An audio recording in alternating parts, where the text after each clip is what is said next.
Kamarudin Simanjuntak ngaku didatangi jenderal yang coba atur vonis Ferdy Sambo di kasus Brigadir J. Sosok jenderal yang disebut Mahfud MD berusaha untuk memberikan vonis ringan untuk Ferdy Sambo CS kini menjadi perhatian publik. Ternyata, kuasa hukum Brigadir J Kamarudin Simanjuntak mengaku telah mengetahui hal itu. Bahkan Kamarudin menyebut telah didatangi para jenderal untuk mengatur agar vonis Ferdy Sambo CS di kasus pembunuhan Brigadir J ringan. Kamarudin Simanjuntak mengaku sangat tahu siapa saja sosok para jenderal yang melakukan gerakan bawah tanah dan mencoba mengatur vonis Ferdy Sambo agar ringan mulai dari pengadilan negeri sampai di tingkat kasasi. Kamarudin Simanjuntak mengaku para jenderal itu sempat mendatangi dirinya dan menawarkan uang agar kasus Ferdy Sambo tidak mencuat ke publik pasca pembunuhan Brigadir J.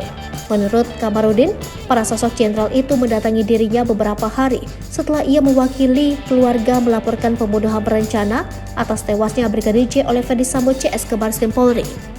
Soal adanya para jenderal yang melakukan gerakan bawah tanah ini juga diungkapkan Menko Polhukam Mahfud MD.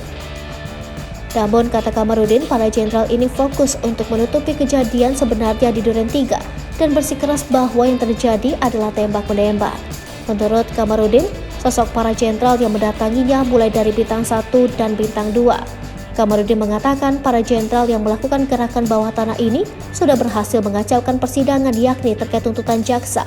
Soal adanya gerakan bawah tanah untuk meringankan hukum Ferdy Sambo ini, menurut Kamarudin, terkait juga dengan posisi Sambo sebagai kepala Satgas Khusus Merah Putih yang sudah dibubarkan Kapolri sebelumnya.